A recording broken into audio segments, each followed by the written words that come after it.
अस्सलामुअलैकुम वरहमतुल्लाहि वबरकातुहू। औज़ु बिल्लाहि मिनश शैतानिर रजीम। बिस्मिल्लाहिर रहमानिर रहीम। సూరా బఖరా ఆయ నెంబర్ 71 టు 80. ఆయ నెంబర్ 71.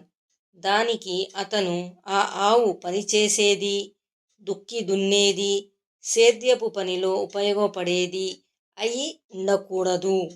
ఇంకా అది ఆరోగ్యవంతమైనదై ఎటువంటి మచ్చలు లేకుండా ఉండాలి అన్నది అల్లా ఆజ్ఞ అని చెప్పాడు. దానికి వారు, నువ్వు ఇప్పుడు సరిగ్గా చెప్పావు, మాకిప్పుడు అర్థమయ్యింది అన్నారు.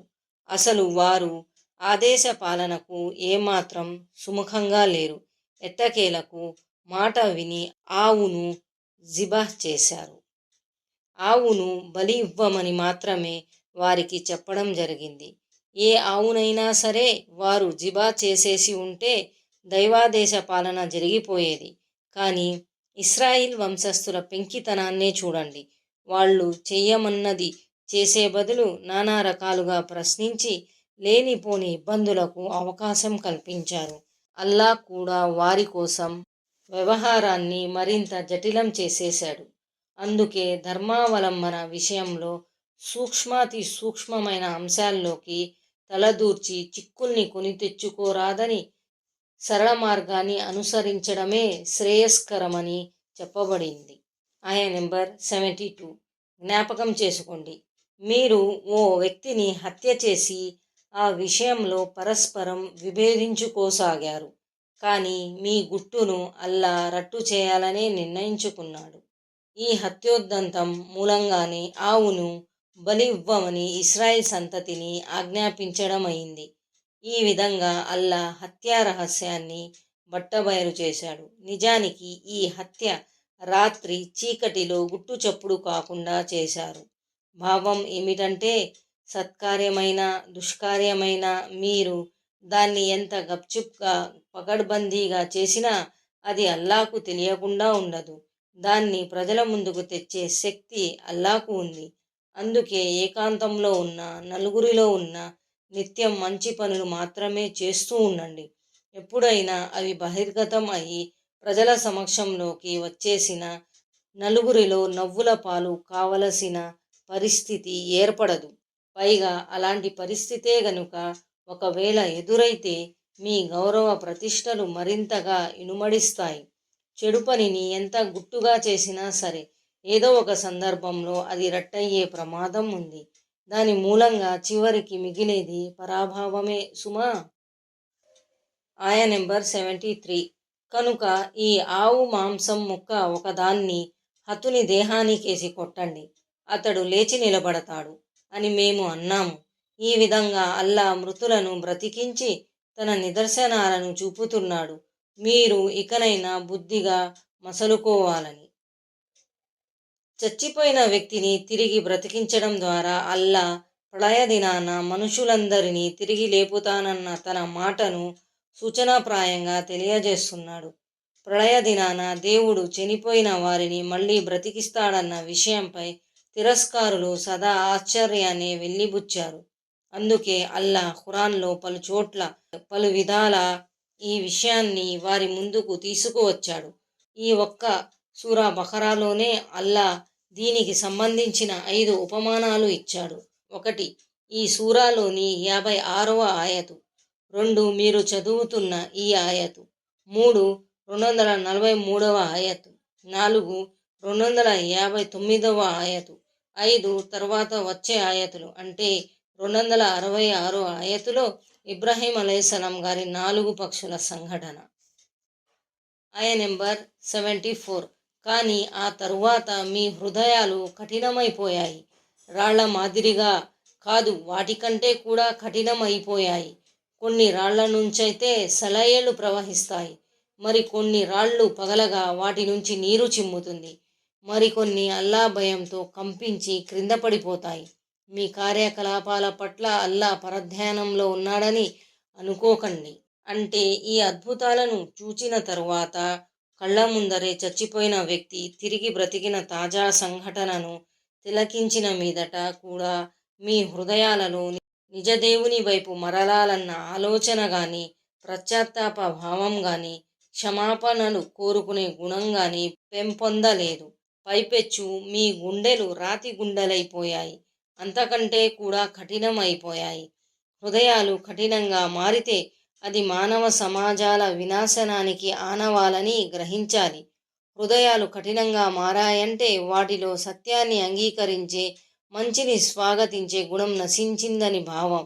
ఈ దశకు చేరిన వారిని తీర్చిదిద్దే ప్రయత్నం ఎంతగా చేసినా ఆశించిన ఫలితం రాదు. అందుకే విశ్వసించిన వారిని ప్రత్యేకంగా తాకీదు చేయడం జరిగింది. పూర్వం గ్రంథం ఇవ్వబడిన ప్రజల మాదిరిగా విశ్వాసులు మారిపోకూడదు సుమా. ఒక సుదీర్ఘకాలం వారిపై గడిచిపోయాక వారి హృదయాలు కఠినమైపోయాయి. రాళ్ళు, శిలలు ఎంత కఠినంగా కరుకుగా ఉన్నప్పటికీ వాటి ద్వారా ఒనగూడే ప్రయోజనాలు వివరించబడ్డాయి. దీన్ని బట్టి విదితమయ్యేది ఏమిటి అంటే రాళ్లకు సైతం ఒక రకమైన గ్రాహ్యశక్తి, స్పందన ఉన్నాయి. ఉదాహరణకు బనీ ఇస్రాయిల్ సూరాలోని 44వ ఆయతులో చెప్పబడినట్లు ఆయన పరిశుద్ధతను సప్తాకాశాలు, భూమి ఆకాశాలలో ఉన్న సమస్తము కొనియాడుతున్నాయి. ఆయన స్తోత్రంతో పాటు ఆయన పవిత్రతను కొనియాడునటువంటిది ఏదీ లేదు. కానీ మీరు వాటి స్థుతిని అర్థం చేసుకోలేరు. ఆయన నెంబర్ 75. ముస్లింలారా, వారు మీ మాటను నమ్ముతారనే ఇప్పటికీ మీరు ఆశపడుతున్నారా? వాస్తవానికి వారిలో అల్లా వాక్కును విని అర్థం చేసుకుని కూడా ఉద్దేశపూర్వకంగా దాన్ని మార్చి వేసేవారు ఉన్నారు. యూదులు విశ్వసిస్తారని మీరు ఆశపడుతున్నారా అని ముస్లింలను ఉద్దేశించి ప్రశ్నించబడింది. వారి పూర్వీకుల్లో ఒక వర్గం ఉండేది. అది ఉద్దేశపూర్వకంగా దైవవాక్కులో ప్రక్షిప్తం చేసి విషయాన్ని వక్రీకరించేది. కాబట్టి ఇలాంటి వారు విశ్వసిస్తారన్న ఆశ ఏమాత్రం లేదు. దీన్ని బట్టి అర్థమయ్యే విషయం ఏమిటి అంటే ప్రాపంచిక స్వప్రయోజనాలను ఆశించేవారు, అసూయ ద్వేషాలతో రగిలిపోయేవారు, తమ వర్గం వారి పట్ల దురభిమానంతోనూ ఎదుటి వర్గం పట్ల అసూయ ద్వేషాలతోనూ దైవ వాక్కును తారుమారు చేయడానికి కూడా వెనుకాడరు. వారు మార్గవిహీనత ఊబిలో దారుణంగా కూరుకుపోయారు. అందులోంచి ఇక వారిని వెలికి తీయడం కష్టం. ఉమ్మతే ముహమ్మదియాలోని కొందరు పండితులు, మతగురులు కూడా ఖురాన్, హదీసుల్లో ప్రక్షిప్తాలకు పూనుకున్నారు. ఈ మహాపరాధానికి అల్లా మనల్ని దూరంగా ఉంచుగాక. ఆయన నెంబర్ 76. వారు విశ్వాసులను కలుసుకున్నప్పుడు తమ విశ్వాసాన్ని వెల్లడిస్తారు. తమ వర్గానికి చెందిన వారిని ఏకాంతంలో కలుసుకున్నప్పుడు అల్లా మీకు తెలియజేసిన విషయాలను మీరు వీరికి ఎందుకు చేరవేస్తున్నారు? తద్వారా మీ ప్రభువు సమక్షంలో వారు మీపై వాదనకు బలం పొందగలరనే సంగతిని విస్మరించారా ఏమీ అని అంటారు.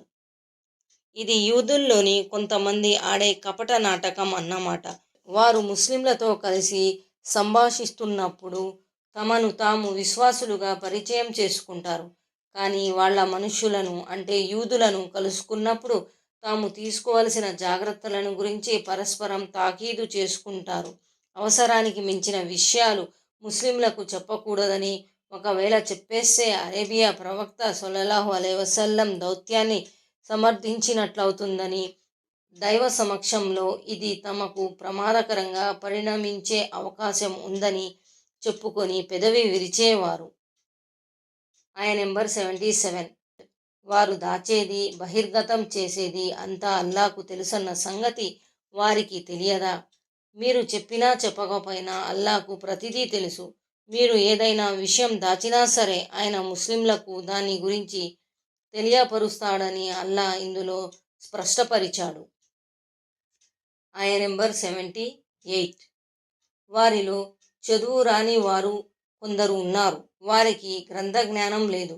వారు కేవలం ఆశల్ని నమ్ముకొని ఉన్నారు. లేనిపోని అంచనాలు వేసి ఊహల్లో విహరిస్తూ ఉంటారు. ఇప్పటి వరకు తెలిసిన వారి, చదువుకున్న వారి గురించి చెప్పుకోవడం జరిగింది. ఇకపోతే చదువు రాని వారు, వారికి గ్రంథ జ్ఞానం లేదు అంటే తౌరాత్ జ్ఞానం లేదు. కేవలం ఆశలు, మూఢనమ్మకాలు మాత్రమే ఉన్నాయి. అందుకే వారు ఊహల్లో తేలియాడుతూ ఉంటారు. వారి ఈ స్థితికి వారి పండితులే కారకులు. ఉదాహరణకు మేము అల్లాకు ప్రీతిపాత్రులం కాబట్టి మమ్మల్ని నరకాగ్ని జ్వాలలు ముట్టుకోవు. ఒకవేళ నరకానికి పోయినా కొన్ని రోజులే. మా మత గురువులు మమ్మల్ని కాపాడతారు. ఇలాంటి మాటలతో తమను తాము సమాధానించుకుంటూ ఉంటారు. అజ్ఞానం ఆవరించిన నేటి ముస్లింలను సైతం వారి పండితులు, గురువులు అందమైన మాటలతో అరచేతిలో స్వర్గం చూపించి మోసపుచ్చుతున్న సంగతి మనకు తెలియనిది కాదు. ఆయన నెంబర్ 79. తమ స్వహస్తాలతో లిఖించిన గ్రంథాన్ని దైవ గ్రంథమని చెప్పి ప్రాపంచిక తుచ్చ ప్రయోజనాన్ని పొందజూసే వారికి వినాశం కలదు. వారి ఈ స్వహస్త లిఖిత రచన కూడా వారి వినాశనానికి దారితీస్తుంది. వారి ఈ సంపదన కూడా వారి నాశనానికి కారణభూతం అవుతుంది. ఇది యూద విద్వాంసుల్లో లోపించిన పాపభీతికి, నిర్లక్ష్య వైఖరికి ప్రబల తార్కాణం. వారు తమ స్వహస్తాలతో లేని విషయాలను జొప్పించి వాటిని దైవ ప్రోక్తంగా అభివర్ణిస్తారు. ఈ ఆయతు ఆధారంగా కొంతమంది విద్వాంసులు దివ్య ఖురాన్ను అమ్మటం అధర్మమని చెప్పారు. కానీ ఈ విధమైన అన్వయింపు సరైనది కాదు. ప్రాపంచిక స్వప్రయోజనాల కోసం దైవ వాక్కులో ప్రక్షిప్తాలు చేసేవారికి, మతం పేరిట ప్రజలను మోసగించే వారికి మాత్రమే ఇది వర్తిస్తుంది. ఈ ఆయతులో వైల్ అనేది వచ్చింది. హదీసు ప్రకారం వైల్ అనే పదానికి నరకంలోని ఒకానొక లోయ అనే అర్థం కూడా ఉంది. ఆ లోయ ఎంత లోతైనది అంటే ఒక నరకవాసి అందులో పడటానికి 40 ఏళ్ళు పడుతుంది. ఆయన నెంబర్ 80. పైగా మేము నరకాగ్నిలో కొన్ని రోజులు మాత్రమే ఉంటాము అని వారు అంటున్నారు. వారిని అడుగు, మీరు ఆ మేరకు అల్లా నుండి పొందిన వాగ్దానం ఏదైనా మీ వద్ద ఉందా?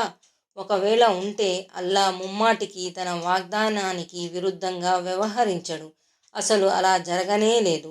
అసలు మీరు మీకు తెలియని విషయాలను అల్లాకు ఆపాదిస్తున్నారు.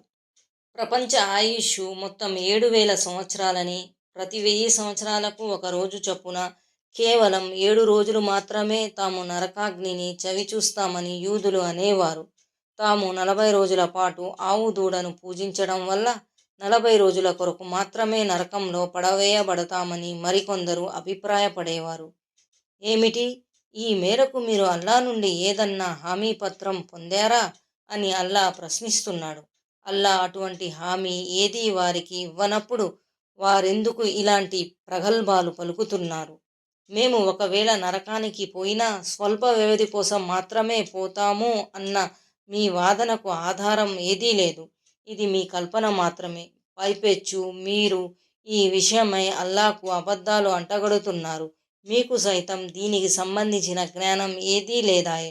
రానున్న వాక్యాలలో అల్లా తన శిక్షా బహుమానాల సూత్రాన్ని విశదీకరించాడు. తీర్పు దినాన అల్లా సజ్జనులకు, దుర్జనులకు వారి వారి కర్మలను బట్టి ప్రతిఫలం ఇస్తాడు. అస్సలాము అలైకుం వరహమతుల్లాహి వబరకాతుహు.